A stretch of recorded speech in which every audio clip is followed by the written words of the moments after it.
Welcome. You're listening to The Best of Investing. I'm your host, Edward Brown. Now, today is a special show because I'm going to be doing this solo. My two co-hosts are out and we don't have a guest. So it's going to be a lot of fun because this time what I'm going to do is tell some stories, throw a little bit of humor in there, talk about real estate, give a little bit of advice. I think you, the audience, will enjoy it. And at each commercial break, we're going to ask a trivia question. The first caller with the correct answer is going to win the tanning certificate, which is sponsored by Tan Bella Tanning Salon with 2 locations in San Francisco and 1 in Marin. Those certificates are worth actually a little over $100 each. So it's a nice little prize. Our phone number is 888-912-1190. We'll repeat that again when it comes time to answer the trivia question. So again, today is going to be a little different. I've actually never done a solo show before, so it'll be kind of fun. So first thing I wanted to talk about, we'll talk about the serious stuff first, and then we'll get into the fun story comedy stuff. Okay, so these times right now that we're living in seem very familiar to me with regard to how real estate seems to be and financing. Very similar to the 1980s, late 1980s, early 90s with the S&L crisis. And what I mean by that is during the S&L crisis, banks were just, it was really hard to get money from banks. So what ended up happening was the supply of money that was out there was very difficult, which would mean that borrowers had to go to alternative sources, hard money lenders, et cetera. Well, what ended up happening was those lenders ended up doing very, very well because they were able to pick and choose the best loans at fairly high interest rates. During the 2007 period, just before the Great Recession, it was harder for alternative lenders because banks were so easily giving money away, it was hard for the independent private lenders to compete. But we're seeing times now where the banks are pulling back, very, very similar to what was going on in the S&L crisis. So there's a lot of good loans out there to be had. And even though interest rates have gone up and maybe the volume has gone down a little bit, the supply of money that's out there for borrowers is shrunk from the standpoint of like, where can they go to get money? And again, when you have banks pulling back, et cetera, it's a little bit harder for borrowers. And I'll give you an example of a loan that we did way back in 1996, I believe it was. So, the S&L crisis was, had already gone through its turmoil. And we had a borrower come to us who wanted to buy the ARCO Pipeline headquarters building in a place called Independence, Kansas, which was about 50 or 80 miles from Independence, Missouri. Everyone's heard of Independence, Missouri. Not too many people heard of Independence, Kansas. This building was gorgeous. It was 6 stories, marble inside. They had done some remodeling. It was phenomenal. And ARCO was leaving to go to Houston, Texas. So that's where their headquarters was going to be. And you'd be amazed at what this place looked like. We actually had to get security clearance to view it because I think it was on the 2nd floor. It looked like NASA. You had this guy in this fancy chair, and it would, you felt like you're in Star Wars, where you had a situation where the technician would go up to his computers and push some buttons and send oil all throughout the country, and then shift back and then shift to another computer screen. It was actually quite fascinating. And part of the deal was this was a 144,000 square foot building. ARCO Pipeline was going to go ahead and go to Houston. And so they were leaving behind all the furniture. All the furniture was valued at $750,000. So that was part of the deal. And you'll never guess how much the buyer of the property, was able to get into contract. So remember, it's a 144,000 square foot building, beautiful marble, and ARCO is leaving $750,000 of furniture behind. When we come back, I'm going to tell you how much. You're not going to believe it because it's quite amazing. In fact, I had to kind of look at the contract an extra couple of times to see if I wasn't missing anything when I was looking at the numbers. Okay, so we are going to go to our first commercial break here. Miscellaneous trivia is our theme, and here's our first question. When Forrest Gump, remember the movie Forrest Gump, when he was in the Army, what sport was he good at? That's our trivia question. Call 888-912-1190. The first caller with the correct answer wins a tanning certificate from Tan Bella Tanning Salon with 2 locations in San Francisco and 1 in Marin. Again, the certificate's worth over $100, so it's a nice little prize. 888-912-1190. First caller with the correct answer wins the tanning certificate. Again, I'll read the question again. When Forrest Gump was in the Army, what sport was he good at? It was very clear in the movie what sport he was good at. All right, stay with us. You are listening to The Best of Investing. Don't touch that dial. We're going to be right back. Welcome back to The Best of Investing. I'm Edward Brown. Again, I'm doing a solo show today. My 2 co-hosts, Mark Hanf and Nam Phan, are off today. Our first trivia question was, when Forrest Gump was in the Army, what sport was he good at? And the answer was ping pong. If you remember that, he was very, very good at ping pong. All right, so now I'll finish off my story about the ARCO Pipeline Headquarters building. Just to remind the audience here, 144,000 square foot building, and ARCO was leaving behind $750,000 worth of furniture. The borrower came to us, and he was actually able to get into contract for only $475,000. I mean, that is just absolutely ridiculous how low that price is. That included the furniture.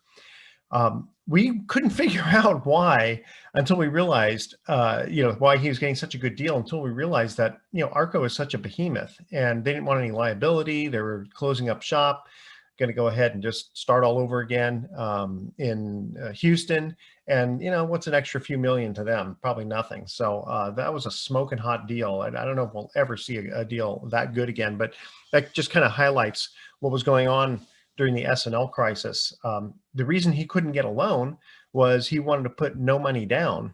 And he also wanted to borrow actually $1.5 million for roughly $500,000 to buy the building, $500,000 to do tenant improvements for new tenants that were going to go in. And then he wanted to borrow another $500,000 because he didn't pay his taxes from another smoking hot deal that he made a lot of money a few years ago, or a few years before. And the IRS was knocking on the door saying, we want our money. So there was no way that he was ever going to get $1.5 million loan for that building, which, by the way, was on the books with the tax assessor for $20 million. And he came to us and he asked us for a loan. And this is with my old company back in the early 90s or mid 90s. And we said, well, gee, why should we lend you $1.5 million? I mean, we know the building's worth, 10 times that, but you're coming in with no money down. So he actually put up additional collateral of some land and timber, et cetera, which was worth about $15 million. So that was one of those smoking hot deals as a lender where, I say this tongue in cheek, but every night we went to bed going, I hope he doesn't pay us. I hope he doesn't pay us because we'd love to foreclose on that building. And again, we're not, we don't put people under railroad tracks and twirl our mustaches. So sure enough, when the loan came due, he went ahead and paid it on time. But the reason I bring that up is that right now we're seeing this, not quite as good a deals as lenders, but the borrowers are having a hard time, especially with interest rates going up. So now, I've been helping Pacific Private Money raise money for their funds to fund these kinds of loans. So check them out at pacificprivatemoney.com.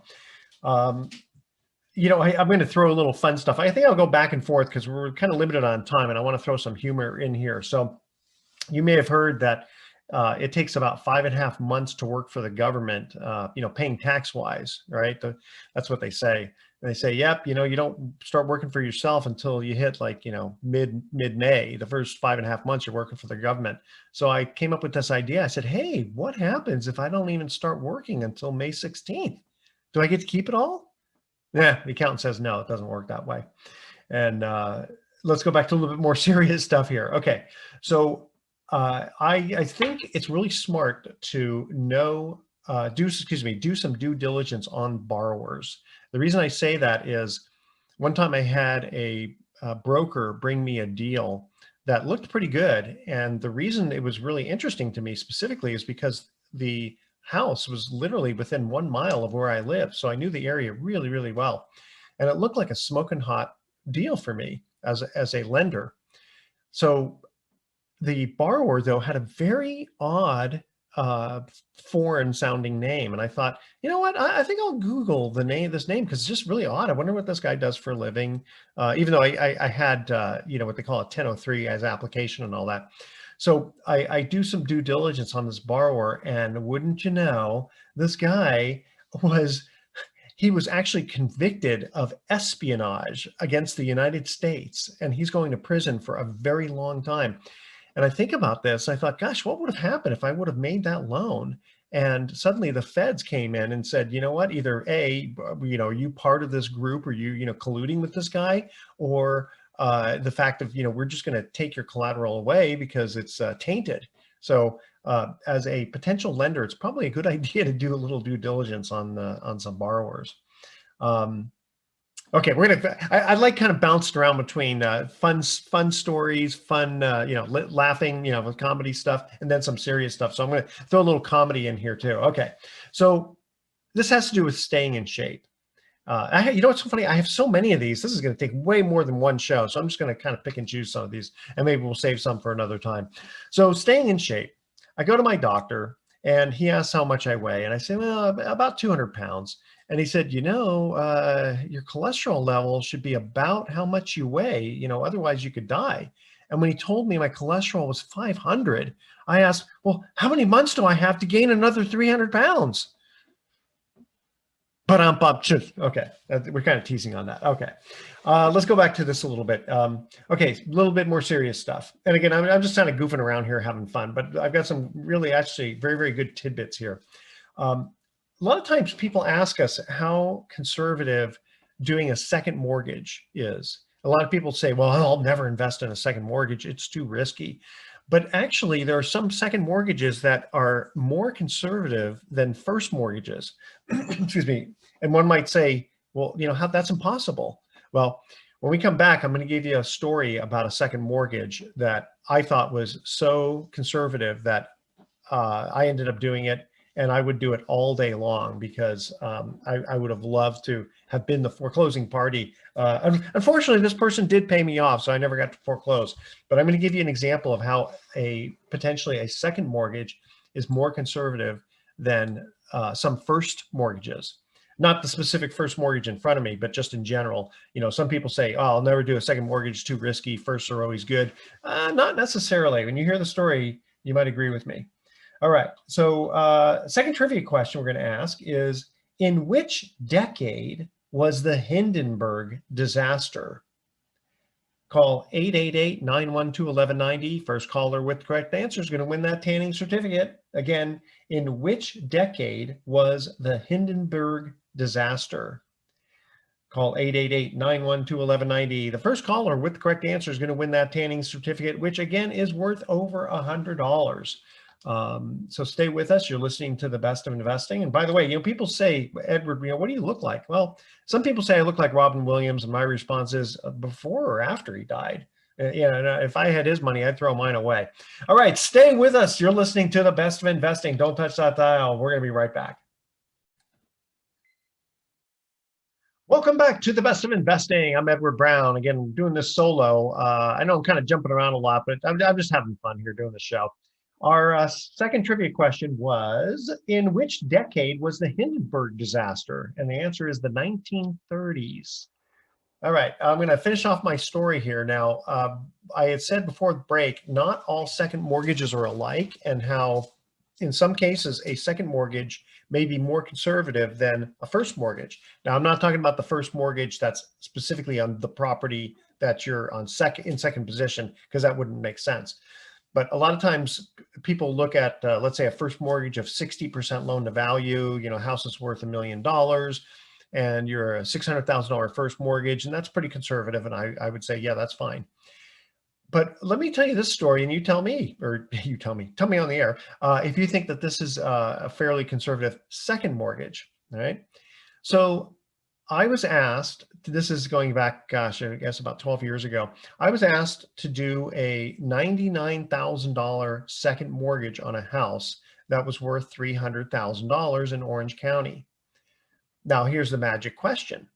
How big is the first mortgage? Because that's going to determine how, whether I would say yes or no, but how conservative this loan would be. So actually the first mortgage was only $19,000. So it was less than $20,000. And if you think about it, a $19,000 first mortgage, me doing a second mortgage of $99,000, you're talking about $118,000 of total debt on a house that's worth $300,000. So I thought that second mortgage was really conservative, and I love doing it. And here's the great kicker about it is the fact that because it's a second mortgage, a lot of banks wouldn't even look at it because it's a second, but also it commanded a higher interest rate than if I would have just done a first mortgage. And then, when you look at the standpoint of the risk, well, if for some reason anything went wrong with that first mortgage, I would just write a check to the first mortgage for $19,000 and add it to my $99,000. And now I'm one big first. That's how that works. So so don't just as an investor, don't just automatically say no to second mortgages. You have to kind of understand what's in front of you, what the first mortgage, et cetera. And continuing on with that kind of situation, let's say that you are a second mortgage and your borrower has not paid you and also has not paid the first mortgage. So what a strategy that might work is, if you're the second mortgage, if you were to make the first mortgage up to date, they call curing them. So let's say, for example, the first and second mortgage, exactly the same dates, the borrower doesn't pay. What you'd want to do as the second mortgage is make at least one payment to the first mortgage to cure that mortgage. Then the first mortgage would have to wait at least 30 more days in order to file a foreclosure notice. But you, as the second mortgage, are in default right there. So you go ahead and you file the notice of default, and that means you get basically a 30-day head start on the first mortgage. A lot of people think, well, gosh, so doing these second mortgages is difficult because you have to keep paying on the first. Well, not necessarily, because again, what would happen if you only paid one payment to the first and you, the second, start the foreclosure? You're the one in control. So what would end up happening is that when you go to the auction, you would credit bid whatever you're owed on the second mortgage. Now you'd have to take it subject to the first mortgage, and you'd effectively have at least 30 days to work a deal out with the first mortgage before they would go to sale, because 30 days after the borrower stopped paying you and you didn't make any more payments to the first, they started their own foreclosures. So these foreclosures are running concurrently. It's just that the first is 30 days behind you. So you could make one payment to them, you can make two payments to them, whatever you want. But the whole idea is to make sure that you, the second, are the foreclosing party, not the first, if you're the second mortgage. Because if the first is the foreclosing party, you are not allowed to credit bid. And again, everything I'm saying right now, please don't just take my advice. Run it through a qualified real estate attorney. I'm not giving any legal advice. I'm just talking about strategies, let's call it, that might work for you. All right. So now, again, we're going to go to a little fun, but all this serious stuff, we got to get into a little fun stuff here. So when my wife was 8 months pregnant with our first child, she had a hankering for Indian food, and at a fairly expensive restaurant, of course. And I kid you not, this really happened. As soon as we walked into the house, she immediately went into the bathroom and started throwing up. And I started saying, oh man, that's $15 down the drain. Well, she proceeded to continue to throw up. And I, of course, said, oh, $20, $25, stop that. So I, of course, you can figure out what happened. My wife was not too happy. I finally got to sleep in our bed again after 4 months, but the doctor says I'll limp for the rest of my life. But I do have a compassionate side. When I was younger, I had a friend who worked at a donut shop, and he knew that I loved donuts. So he said, "Hey, you know what? If you come by on a late on a Saturday night while I'm making donuts for Sunday, there might be some day old, leftover donuts that day, and they're still good." And sometimes when I go, I go, "Hey, that's great." Sometimes when I go, there might be, a couple of donuts. Well, one time I hit pay dirt. I hit the jackpot, and I was able to fill one of those really large pink boxes with about 20 donuts. And as I'm leaving, he said, "Hey, Edward, do you know what we do with these donuts if you don't pick them up?" And I said, "No, what, throw them in the trash?" He goes, "No, we give them to the old folks home." I said, the sugar's not good for him. And I walked out the door. That's my soft side. I got another soft side of a story, but it's more on the true side. Okay. Hey, we're going to get to another commercial break here. Here's our next trivia question. What is the world's largest diamond company? Call 888-912-1190. First caller with correct answer wins that tanning certificate. Don't go away.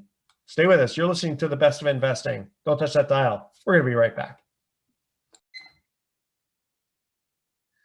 Welcome back to The Best of Investing one more time. I'm Edward Brown, your host. My two co-hosts, Mark Hunt and Nam Phan, are off today, so I'm doing kind of a soliloquy, I guess you call it. All right, trivia question number 3. What is the world's largest diamond company? The answer is De Beers. And we're going to go on to a little bit more serious stuff here. Let's see here. Let me go to this one here. Okay. Negotiations. All right. I say you got to know when you're strong and you got to know when you're weak when you're negotiating appropriately. And I'll give you a couple of quick stories here. So we did a loan with a gentleman where we were doing what they call cross collateralization. So he put up a bunch of different property and we were lending him a bunch of money, and we were covered on all these properties. Well, unfortunately, he was one of those guys who just loved the next shiny object. So he stopped paying attention to some of the properties and he'd go looking out for another piece. And he was not a very good manager of property. So at one point we had to start foreclosing, and we could tell that this was not going to go well. And the kind of person that we thought he would be somebody who would file bankruptcy, try to drag this thing out, and in the meantime, start collecting all the rents and letting the properties go down the hill and keep us into court for, a year, whatever. So my old business, this is my old company, my business partner and I at the time, we decided, you know what, this guy owed us $6 million. And so we went to him, we said, "Tell you what, we will knock $1 million off of what you owe us. So you only owe us 5 million. But what we want is you've got to sign over these properties now." And some of the properties had some debt in front of us, so we were going to have to take it subject to that debt.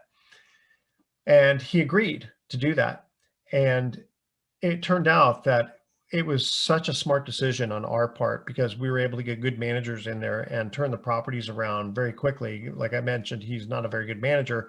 And that is so important when you're talking about properties that are, either of a commercial nature, multifamily, et cetera. And we were able to recoup more than that $1 million a lot faster than if we were to allow him to go into bankruptcy and drag this thing down. So, it looked like we were making a poor decision in the beginning of giving up $1 million, but we more than made up for that by taking the property over sooner rather than later. So that's one strategy to use. Another situation was there was a property that I had a loan on in Arizona, where the property, this gentleman loved astronomy, and he ended up spending a lot of money on an observatory with a huge telescope in it, which was pretty much like a mini Hubble telescope. And when he stopped paying and I had to foreclose, it came to the point where we were at the very end, and he wrote to me about the fact of, well, actually, just before he did that, the guy who built the telescope got in touch with both of us and said, "Hey, I understand, the property's going to foreclosure, but I've got someone who wants to buy the telescope for a lot of money." So I thought, well, gee, this is pretty good. This will help recoup some of my cost on the property. And so both of us, the borrower and me, were informed by this person who wanted to, the guy who built the telescope, who wanted to, who had someone who wanted to buy it. And so the borrower comes to me and he writes me a letter and he says, so when do I get to pick up my telescope? And I say, well, you don't get to pick it up.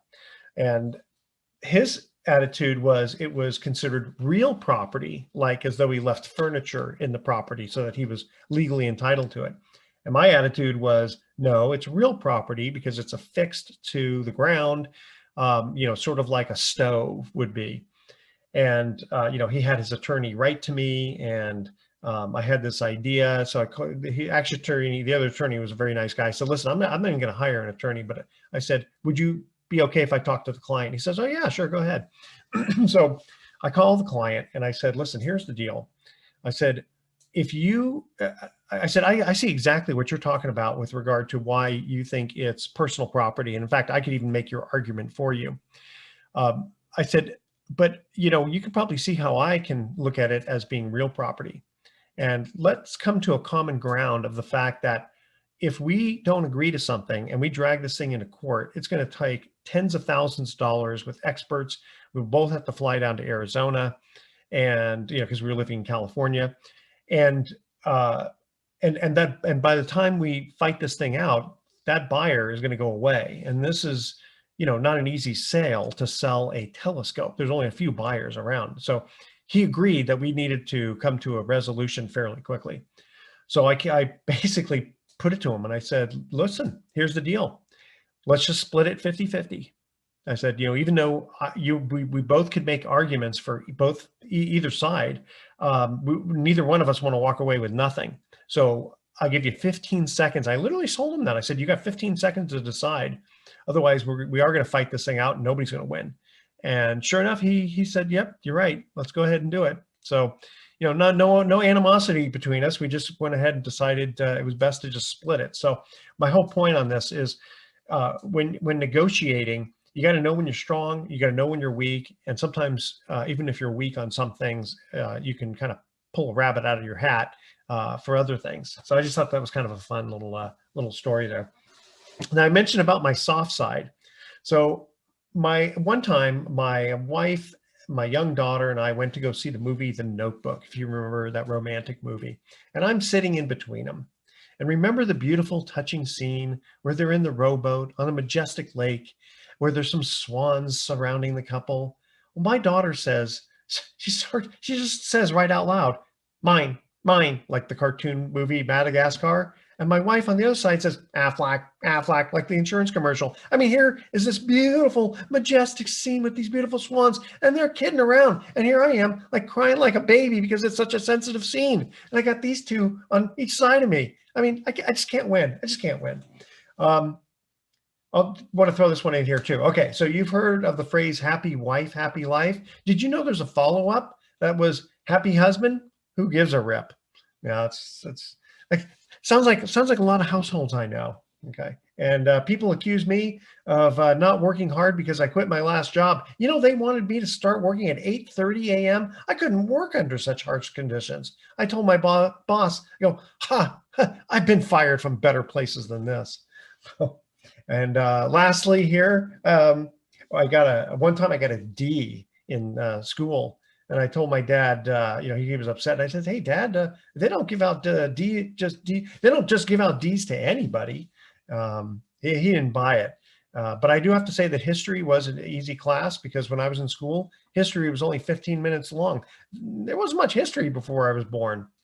And lastly, speaking of age, when my wife started getting great shape, and I commented how good she looked, she said that if I didn't stay in shape, she was going to trade me in for two 25-year-olds. And with that, we are going to say, stay with us. You're listening to The Best of Investing. We'll be back with some closing comments.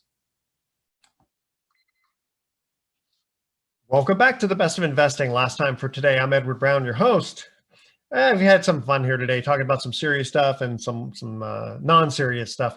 Lastly, on the serious stuff, I wanted to talk a little bit about fractionalized deeds of trust compared to going into a fund. Going into a fund gives you the benefit of diversification. you also, your risk is spread out because it's like a mutual fund. It's going to be amongst a bunch of different assets versus investing in an individual deed of trust.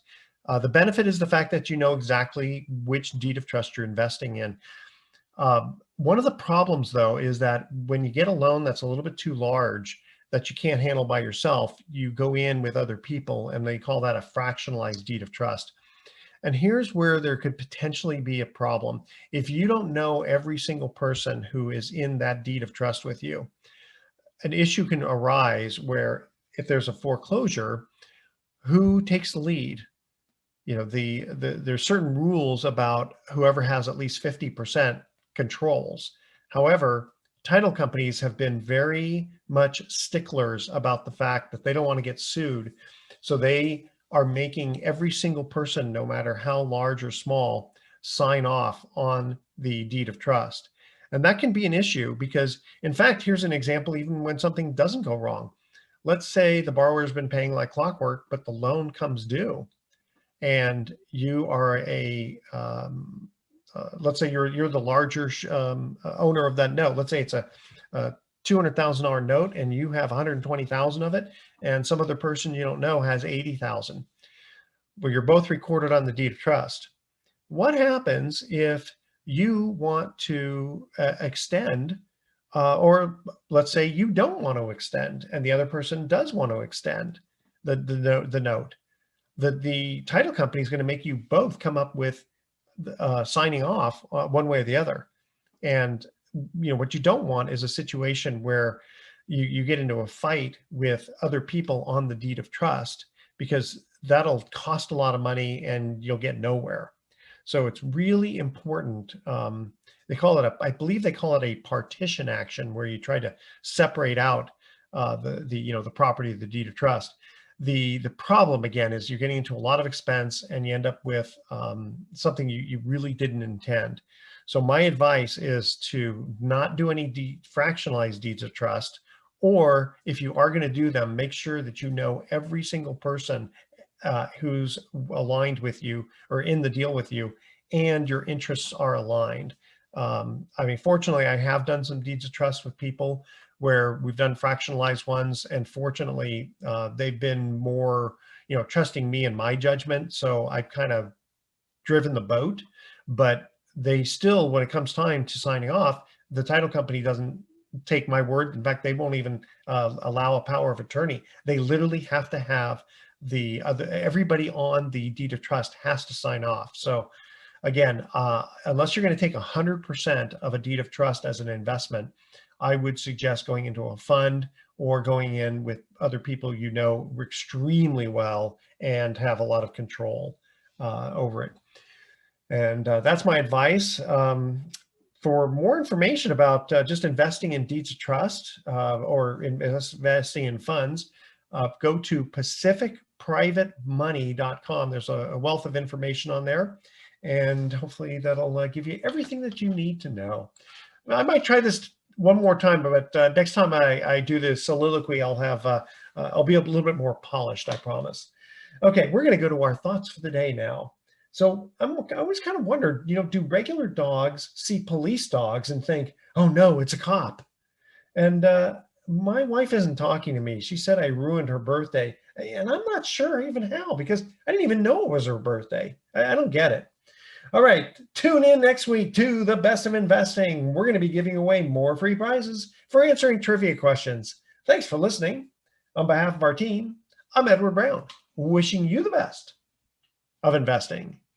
So long.